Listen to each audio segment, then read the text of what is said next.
자, 이 사사기는요, 방금 우리가 나눴던 여호수아와 짝을 이루는 책입니다. 여호수아와 사사기는 짝을 이뤄요.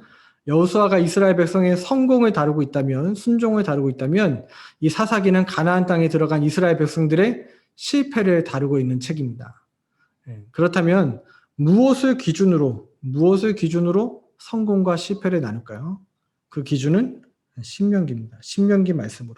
신명기 모압 언약으로 성공과 기준을 나누는 거예요. 신명기 말씀을 기준으로 이스라엘의 성공과 실패를 바라보는 것입니다. 여러분, 그렇다면 우리들의 삶을 재어보는 척도도 무엇이 되어야 되겠습니까? 하나님의 말씀이 되어야 합니다. 우리의 삶의 성공과 실패를 뭘로 척도를 가져야 되냐면 하나님의 말씀으로. 여러분, 세상의 논리, 세상의 숫자의 논리, 성공의 논리로 여러분들 기준 삼아서는 안 됩니다. 돈 많이 버는 것, 돈 많이 가진 것으로 여러분 성공과 실패를 나누지 마세요. 세상 사람들이 화려한 삶을 보면서 성공했다고 여기지 마십시오. 하나님 말씀에 비춰볼 때, 이 신명기 말씀에 비춰볼 때 하나님 보시기에 좋았더라. 그게 창세기의 토부잖아요. 그러한 삶이 되기를 여러분 소망하고 꿈꾸십시오. 그래서 세상의 성공으로 우리의 인생을 바라보면 우리는 늘 목마르고 불행할 수밖에 없다라는 거예요. 사사기 구조 보겠습니다. 구조. 처음과 끝은요, 이스라엘의 범죄, 이스라엘의 배도로 이루어져 있습니다. 그래서 이스라엘의 배도, 이스라엘의 범죄가 처음과 끝에 이렇게 다뤄져 있고요. 이 중간은 이스라엘이 범죄에서 심판을 받을 때 하나님께서 그들을 어떻게 구원하시는지 사사들을 통해서 구원하는 이야기로 이 사사기가 이루어져 있다라는 거예요. 자, 그래서 이 사사기에는 하나님이 원하시는 모습이 있거든요. 가나안 땅에 들어가게 하고 하나님께서 이 가나안 땅에 들어간 이스라엘 백성들에게 원하는 나라의 모습은 대리 통치를 통한 하나님의 나라, 신정 국가입니다. 사람이 세운 나라가 아니라 하나님이 왕이 되시고 하나님이 다스리시는 신정 국가예요. 근데 하나님은 영이시기 때문에 보이지 않으니까 하나님이 누구를 통해서 대리 통치하시냐면 레위인들을 통해서, 제사장들을 통해서. 그들이 지금 다 지파별로 흩어져 있잖아요. 12개 지파로 흩어져서 그들이 재판도 하고 제사도 드리고 또 그들이 말씀을 가르치는 그러한 이 제사장들을 통한 하나님이 다스리는 나라. 그게 바로 하나님이 원하시는 나라의 모습이었습니다. 그런데 이 사사 시대는 그게 무너졌다는 거예요. 이 사사기에 반복되는 사이클이 있습니다. 사이클이 뭐냐면 이 이스라엘 백성들이 하나님 말씀에 순종해서 살지 않는 거예요. 이들이 죄를 져요. 우상 숭배를 해요. 하나님을 멀리 떠나가요. 그래서 타락을 하게 되죠. 그러면 하나님이 뭘 하세요? 신명기의 축복과 저주의 말씀처럼 저주를 하십니다. 심판을 하세요. 근데 그 심판의 목적은 뭐예요? 다시금 돌아오게 하기 위한 하나님의 심판입니다. 하나님 심판하시는데 심판의 도구로 쓰시는 건 누구예요? 주변 나라들을 통해서. 이웃의 미디안이나 그러한 암몬이나 모압이나 블레셋이나 이런 주변 나라들을 통해서 이스라엘을 심판하십니다. 하나님이 심판하면 이스라엘은 그때는 어떻게 하죠? 그때는 우는 거예요. 죽겠다고 하나님께 부르시는 겁니다. 회개하고 간구해요. 그러면 하나님이 그때 누구를 보내주세요? 사사를 보내주세요. 사사를 통해서 이스라엘을 구원하시고 그 땅에 평화를 주시죠. 평화로 주시는 기간이 주로 40년 아니면 80년입니다. 나중에 다윗이 통치한 시간이 40년, 솔로몬이 통치한 시간이 40년. 그래서 이 40년이라는 시간은 좀 완전한 시간으로 이스라엘이 생각하기도 해요. 그래서 이렇게 하나님이 사사를 통해 구원해 주세요. 그러면 이스라엘 백성들이 또 뭘 해요? 평화로운 삶을 살다가 또 죄를 지는 거예요. 우상을 섬기는 거예요. 이 사이클이 사사기에서 몇 번 반복되냐면 7번 반복됩니다. 똑같은 사이클이 7번 반복돼요. 사사시대가 한 320년 정도 된다면 여러분들 한번 계산해 보세요. 몇 년 단위로 이 이스라엘 백성들이 타락했는지. 인간은요, 신실하게 죄를 짓고 하나님은 신실하게 회복시키고 구원하고 계세요. 그래서 하나님께서 사사들을 통해서 이 땅을 구원하신다. 그래서 사사기에는 12명의 사사가 나옵니다. 12명의 사사가 나와요. 사사시대 전체 12명밖에 없었을까요? 그게 아니라 많은 사사가 있지만 성경에 기록된 사사가 12명이라는 거예요. 사사기에는 포함되어 있지 않지만 사무엘상에 가면 마지막 사사가 나오죠. 그게 누구예요? 사무엘이라는 사사도 나오잖아요. 그래서 사사기에 나오는 12명은 전체 사사는 아니고 성경에 이 12명만 기록하고 있다. 그 중에 6명은 대사사라고 부릅니다. 나머지 6명은 소사사라고 불러요. 더 위대한 일을 해서가 아니라 분량 때문에 그렇게 구분짓고 있습니다. 분량이 많은 사사를 대사사라고 불러요. 자, 근데 제가 여러분들과 이 12명의 사사를 다 일일이 살펴볼 수는 없고 여러분들 교재에 굉장히 사사에 대해서 잘 설명이 되어져 있어요. 간단히만 한번 좀 살펴볼까요? 첫 번째 사사인 온니엘의 장인이 누굽니까? 네, 갈렙이 바로 온니엘의 장인이죠. 첫 번째 사사고요. 에훗은 어떤 특징이 있어요? 에훗은 바로 왼손잡이입니다. 근데 재밌죠? 왼손잡이인데 에훗은 지파가 어디냐면 베냐민 지파예요. 베냐민의 뜻은 오른손의 아들이라는 뜻이에요. 베냐민 지파, 오른손의 아들인 지파에서 왼손잡이 사사가 나왔어요. 하나님께서는 우리의 연약함을 들어서 사용하시는 하나님이세요. 우리가 완전해서 쓰시는 하나님이 아니라 부족한 우리의 모습을 사용하시는 하나님이신 줄로 믿습니다. 드보라는 이제 여자 선지자고요. 기드온 이야기들은 여러분들이 너무 잘 많이 들어서 아시죠? 소심했던 사사이고 두려움이 많았던 사사이고 그래서 하나님께 표적을 하나님께서 나를 사사로 부르신 것이 맞는지 2번이나 그렇게 물었던 사사이기도 하고요. 기드온이 미디안과의 싸움에서 크게 무찌르고 전쟁에서 승리하니까 이스라엘 백성들이 우리의 왕이 되어달라 했을 때 왕으로 삼으려는 이스라엘 백성들의 제의를 거절했던 그러한 사사입니다. 입다라는 사사는 이제 기생의 자식으로 그렇게 사람들에게 인정받지 못했던 사람인데 사사가 되었고요. 자, 여러분들이 잘 아는 마지막 사사는 삼손이죠. 블레셋과의 그러한 싸움에서 앞장섰던 삼손이고요. 이 삼손은 태어나면서부터 나실인이었다라는 것들 여러분들이 사사들에 대한 이야기 여러분들 교재 한번 잘 살펴보셨으면 좋겠어요. 중요한 거는 자, 이스라엘이 가나안 땅에 들어가서 왜 실패했을까? 왜 실패했을까? 첫 번째는요. 하나님의 일하심에 대해서 다음 세대에게 전하지 않았기 때문에 그렇습니다. 하나님에 대해서 가르치지 않았기 때문에 그래요. 사사기 2장 7절, 8절, 10절의 말씀인데요. 백성이 여호수아가 사는 날 동안과 여호수아 뒤에 생존한 장로들 곧 여호와께서 이스라엘을 위하여 행하신 모든 큰 일을 본 자들이 사는 날 동안에 여호와를 섬겼더라. 여호와를 섬겼어요. 근데 어떤 일이 일어나냐면 여호와의 종 눈의 아들 여호수아가 110세에 죽음에 어떻게 됐냐면 그 세대의 사람도 다 죽었고 그 후에 일어난 다른 세대는 여호와를 알지 못하며 여호와께서 이스라엘을 위하여 행하신 일도 알지 못하였더라. 여호수아가 죽고 아버지 세대가 다 죽으니까 그 다음 세대는 여호와께서 행하신 일을 알지 못하였더라. 그러면 몇 세대가 흘렀다고요? 수백 년이 흐른 게 아니라 단지 1세대가 지나자마자 이스라엘이 하나님의 행하신 일을 알지 못하게 되었다고 성경은 분명하게 기록하고 있습니다. 하나님께서 어떻게 이들을 애굽에서 건지셨는지, 어떻게 홍해를 가르고 광야에서 만나와 메추라기를 주시고 여리고성을 점령하게 하셨는지 그들의 후손이 이 하나님에 대해서 알지 못하는 거예요. 왜 이런 상황이 일어났다고요? 하나님에 대해서 가르치지 않았기 때문에, 말씀을 가르치지 않았기 때문에, 신명기를 가르치지 않았기 때문에 그렇습니다. 하나님께서 그들에게 주신 언약과 율법을 소중히 여기고 가르치지 않았기 때문에 그래요. 왜 가르치지 않았을까요? 성경에 나오진 않지만 제가 상상해 볼 땐 그런 거죠. 바빴겠죠. 왜 바빴어요? 이스라엘은 광야에서 목축만 하던 사람들이 가나안 땅에 들어가서 뭘 배워야 돼요? 농사 배워야 되잖아요. 이제는 만나가 그쳤으니까. 농사 배우고 기후 배우고 가나안 방언 배우고 그렇게 가나안 문화, 세상 문화 따라가기 바빠서 하나님에 대해서 가르치지 않았겠죠. 여러분, 우리도 그렇지 않습니까? 야, 영어 공부해야지. 수학 공부해야지. 고3이면 학원 가야지.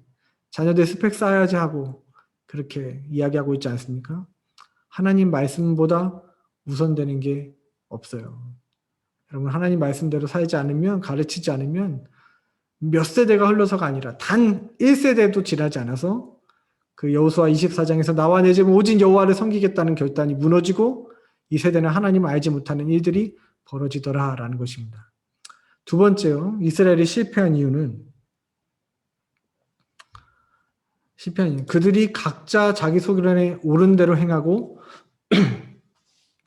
우상을 섬겼기 때문이죠. 각자 자기 소견에 옳은 대로 행했기 때문입니다. 자기 소견에 옳은 대로 행했기 때문입니다. 자, 이스라엘은 신정국가라고 했어요. 누구의 통치를 받아야 되냐면 하나님의 통치를 받아야 됩니다. 하나님의 다스림을 받아야 돼요. 누가 그들의 왕이 되셔야 되냐면 하나님께서 그들의 왕이 되어주셔야 됩니다. 하나님의 통치가 있는 나라, 그게 이스라엘이에요. 하나님이 왕이 되셔야 하는데 자기 소견에 옳은 대로 행하는 거예요.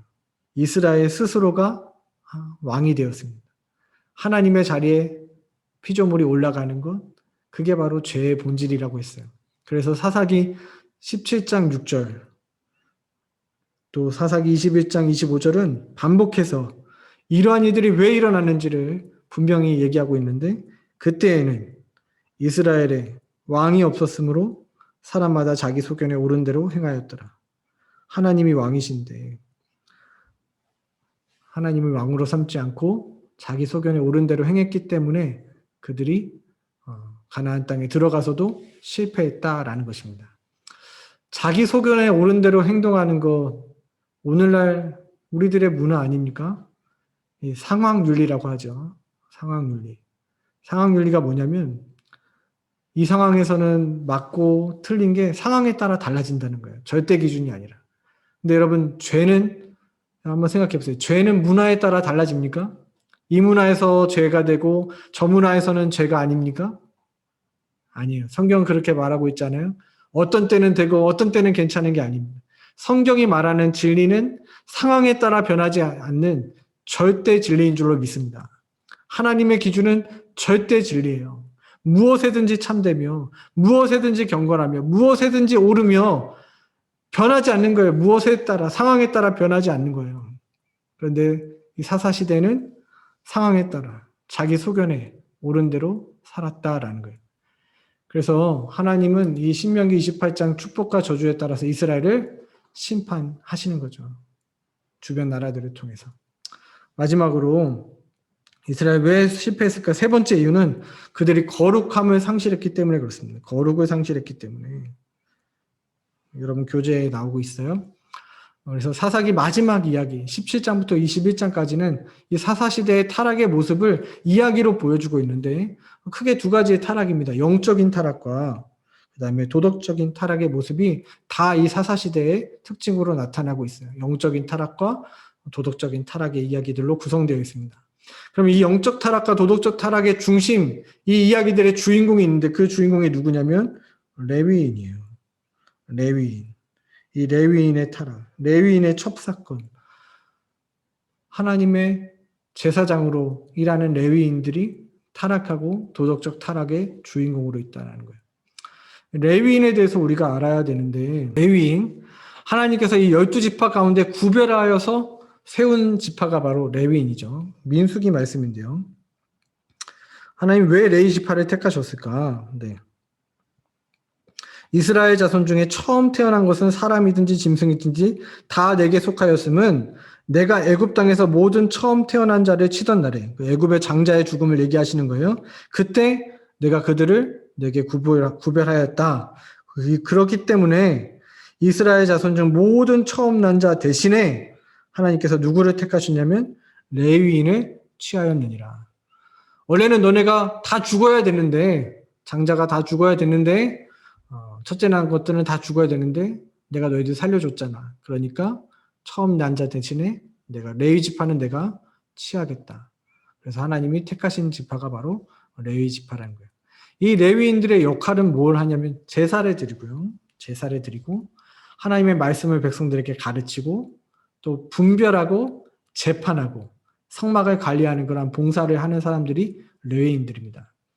근데 아까도 말씀을 드렸지만 이 하나님께서 이들에게는 땅을 기업으로 주시지 않았어요. 그게 이제 민수기에 나오는 이야기인데요.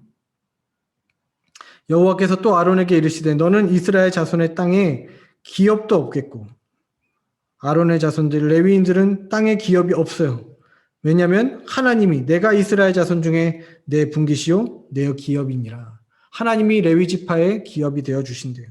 그러면 이들은 하나님 어떻게 삽니까? 하나님 이들은 무엇을 먹고 삽니까? 했을 때 내가 이스라엘의 11조를 이스라엘 일반 백성들의 11조를 레위 자손에게 기업으로 다 주어서 그들이 하는 일 곧 회막에서 하는 일을 감나니 너네가 성막에서 봉사하고 수고하는 거 땅이 없어서 먹고 살 거 그거 걱정하지 마. 이스라엘 백성들의 11조로 너네는 먹고 살 거야. 그게 바로 레위인들이라는 거예요. 그런데 사사시대에 문제가 생겼습니다. 자, 문제가 생겼어요. 이게 거룩의 선순환이 이루어져야 되는데요. 제사장들, 이들 레위인이죠. 레위인들이 하는 역할은 제사를 드리고 말씀을 가르치고 재판하고 분별하는 일을 해서 일반 백성들이 목을 누르게 하냐면 복을 누리게 하는 거예요. 그 복이 무엇입니까? 은혜로 곡식과 가축의 축복과 안식을 누리는 이러한 복들이 일반 백성들에게 임하는 거예요. 레위인들이 이러한 역할들을 할 때. 그러면 이 백성들이 그 소득에 뭘 드려요? 11조를 드리는 거죠. 11조를 드려. 레위인을 위해서 가부와 고아를 위해서 11조를 드리게 되어 있어요. 그러면 제사장들이 레위인들이 그 백성들의 11조로 자신들의 생계를 돌보고 하나님의 일에 집중하게 되어 있는 거예요. 근데 문제가 생겼어요. 가나안 땅에 들어가서 풍요로워졌고 백성들의 복을 누렸는데 그들이 뭘 드리지 않는 거예요? 이 11조를 드리지 않는 거예요. 레위인에게 11조를 주지 않는 겁니다. 그럼 이 11조를 받지 못한 레위인들은 어떻게 해야 돼요? 먹고 사는 일에 집중할 수밖에 없죠. 그 이야기가 사사기 17장 미가의 이야기입니다. 레위인이 떠돌아다니는 거예요. 떠돌아다니는 거예요. 먹고 살기 위해서. 그러다가 미가라는 사람을 만나서 그 집에서 제사장 역할을 하는 겁니다. 개인의 집에서 미가의 집에서 제사장 역할을 하고 단지파를 만나서 그 지파의 우상을 만들어 섬기는 일을 레위인들이 하기 시작했어요. 영적인 타락이죠. 또 이런 이들은 11조를 드리지 않는 이러한 사건들이 있어서 되었다라는 거예요. 레위인들이 영적인 타락이 이루어졌어요. 도덕적 타락도 있습니다. 19장부터 이야기인데요. 성경에 과연 이런 이야기가 어떻게 기록될 수 있을까 할 정도로 민망한 이야기가 기록되어 있어요. 레위인이 첩을 두었어요. 레위인은 첩을 둘 수 없죠. 근데 첩을 두었어요. 근데 그 첩이 또 행음을 했어요. 그 행음한 첩을 찾으러 갔다가 날이 어두워서 베냐민 지파 거기에 사람의 집에 가서 머물게 되었는데 그날 밤에 깡패들이 와서 이 레위인과 성관계를 맺자고 하니까 대신 첩을 내어준 것입니다. 그래서 밤새도록 이 레위인의 첩이 깡패들에게 비류들에게 성폭행을 당하고 그 주인의 집 앞에서 죽은 이야기. 그래서 레위인이 그 첩의 시신을 12지파로 나눠서 보냈죠. 베냐민 지파가 이렇게 타락했다라는 것을 알리게 됩니다. 그러니까 나머지 11개 지파가 베냐민 지파와 전쟁을 하게 돼요. 그 전쟁을 하게 돼서 베냐민 지파 남자가 600명만 남을 정도로 그렇게 다 죽고 나는 이야기들이 21장까지 보여지는 이야기입니다. 도덕적인 타락의 이야기들이에요. 자, 사사시대의 타락을 보여주는 이야기들인데요. 이 이야기를 왜 기록했을까요? 이 이야기들을 왜 기록했을까? 무엇을 전하고 싶을까? 이 사사기를 읽고 있는 원독자들이 있잖아요. 후대의 사람들이죠. 사사시대 이후의 사람들이니까요. 그 사람들은 이제 사울 왕정이 끝나고 다윗 왕정이 세워지던 때에 그때 바로 이스라엘 백성들입니다. 그들에게 이 사사기가 알려주는 거예요. 하나님께서 선택하신 왕, 하나님이 기뻐하시는 왕, 그가 누구인지를 이 사사기가 알려주면서 다윗과 솔로몬이 하나님이 선택하신 왕이다. 하나님이 다윗을 통해서 솔로몬을 통해서 하나님의 나라를 세워가시는데 너희는 어느 때처럼 향하라는 거예요.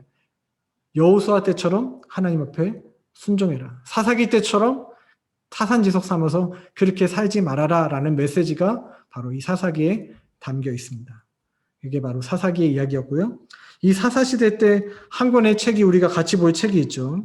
그게 바로 무엇입니까? 룻기죠. 네.